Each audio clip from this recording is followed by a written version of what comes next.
this doesn't feel like an incredibly big or difficult request.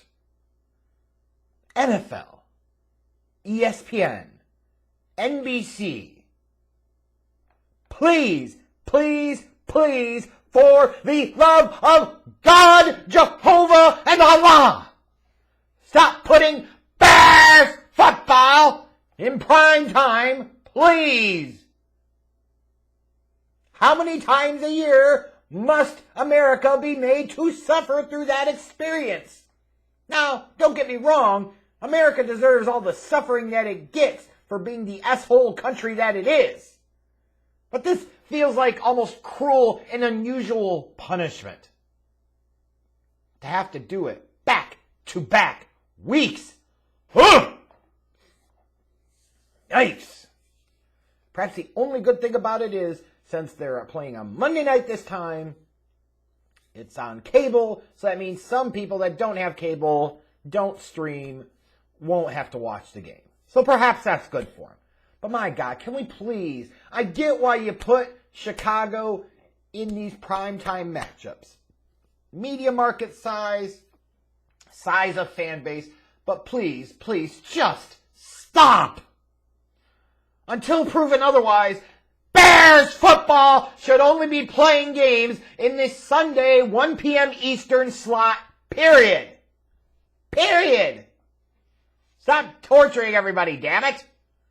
Now that said, this is a matchup that has some interesting subplots that do lend themselves to the Monday night primetime spotlight. First, you've got Bill Belichick, who last week tied Papa Bear himself, George Halas, for the second most head coaching wins in NFL history at 324.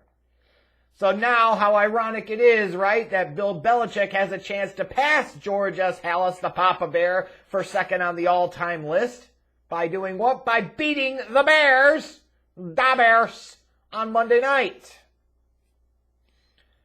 Imagine how many times you're going to have to hear about that during the game on Monday night. My recommendation is, if you're going to start a drinking game for this game, do not include that. You will be soused by halftime.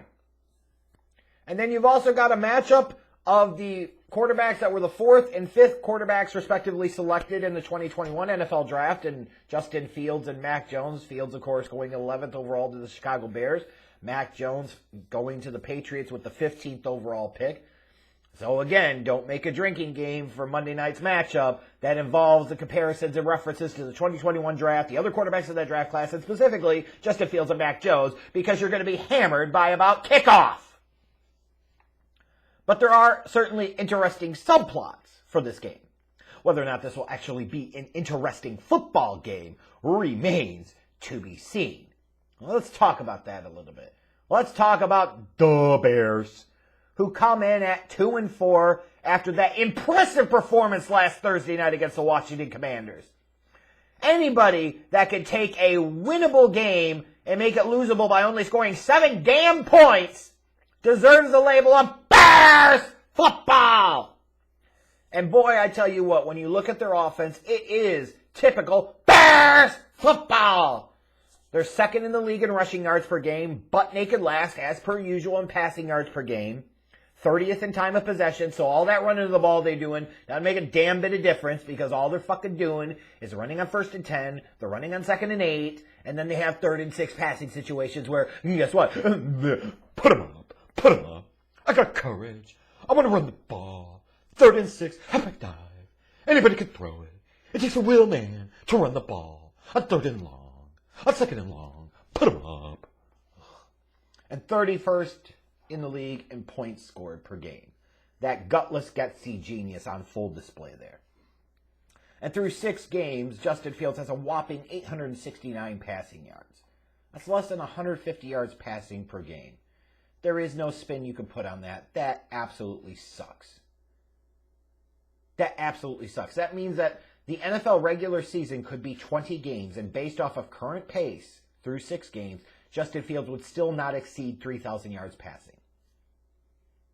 While he is not certainly the only individual that deserves blame for that performance, It is ultimately his performance, and flat out, it hasn't been good enough, even for a young quarterback. Like, at some point in time, that excuse has got to kick rocks, too. Meanwhile, for the defense of the Bears, they're terrible against the run. They struggle mightily to get pressure on opposing quarterbacks. Real genius to sit there and keep Robert Quinn, right? And they're a mid-of-the-road defense. One positive, I guess, if you're a Bears fan, is it looks like the Bears are going to shake up the structure of the starting offensive line unit. Understanding that Michael Schofield's going to play left guard, Lucas Patrick's finally going to play center, and you're going to allow Tevin Jenkins to stay at right guard. Like, that feels like potentially an upgrade on the offensive line. So that's something positive, although how much does that really say at this point? Meanwhile, for the New England Patriots, they're coming in at 3-3. They went into the dog pound last week and won handily over the Cleveland Browns. Now, after missing 3 games, they're looking to get Mac Jones back into the fold. So, you kind of get those subplots, the narrative of Justin Fields versus Mac Jones and a comparison and all of that. But the Patriots are there, middle of the pack in terms of record, but towards the bottom, at the bottom of the AFC East. They've got an above-average rushing attack, a below-average passing game, but to be fair to them, they've had Bailey Zappi start the past couple of games, although he looked pretty good last Sunday. They have a middle-of-the-pack defense, but they do have a defense that can get to the opposing quarterback. So when you look at keys to the matchup here on Monday night, one of them is going to be is how is this new-look Bears offensive line going to be able to hold up against a Patriots team that can get some pressure on opposing quarterbacks? Justin Fields already holds the ball too damn long and holds the ball longer than any other quarterback in the league when he's in the pocket. How much of a problem is that going to be come Monday night because the Patriots can get after him?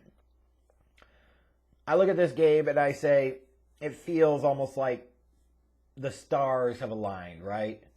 Bill Belichick can pass George Halas for second most career wins as an NFL head coach if he beats the Bears on Monday night.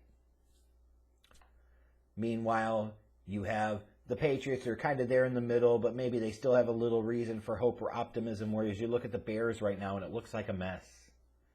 They're 2-4, and you look at that Commanders game, that was a winnable game, meaning it's a game they should go into on Thursday night, short week at home. They should be able to win, and they didn't do that. That's not good. The Patriots are favored by 8 in this matchup, and that gives just a little bit of pause only because you're like, oh, Mac Jones is going to be back and playing, but he's missed a few weeks, so maybe he'll be a little rusty, and as a result, the offense will be a little rusty. But the Patriots have an above-average rushing attack, and the Bears can't stop the run. So it lends itself well to the Patriots. Meanwhile, does it worry me, Justin Fields going up a Bill Belichick-led and organized defense? You goddamn right it does. How could it not? You'd be crazy not to be worried about that matchup. However, the number one way to attack Bill Belichick's defense if you're the Chicago Bears is not going to be running the ball a ton. You're going to have to put it in the air. You have to. Because all that happens when you run the ball is you're playing into what the opposing team thinks you're going to do anyways. So you have to be aggressive through the air early. You have to be aggressive through the air often. You have to find ways to get the ball into Darnell Mooney's hands. Utilize Velus Jones. I'd like to see him play a little more as a receiver. Let's see what we got there. But if nothing else, utilize him in more gadget spots. Like, you got to start working him into the offense more. You got to find out a way to get Darnell Mooney more touches and more opportunities. Got to figure out a way to design some stuff to get the ball into Cole Kmet's hands. Like, you have to throw the damn ball, Getsy. Now, you could sit there and make the argument, well, if the Bears really run the ball well here, they could play it close to the vest. Who the fuck wants to watch that in prime time? That's Bears football! Aren't you tired of that crap? Anyways, I look at this one. I do not have a ton of reason for optimism that this will be an entertaining game. The one thing that scares me about this from like a betting standpoint is that 8-point spread is pretty large. But this is also the Bears in prime time where they usually suck. So I will take the Patriots to win this one, and then we'll get to hear all about how Bill Belichick passed George Halas, and oh, God, gag me, fucking vomit.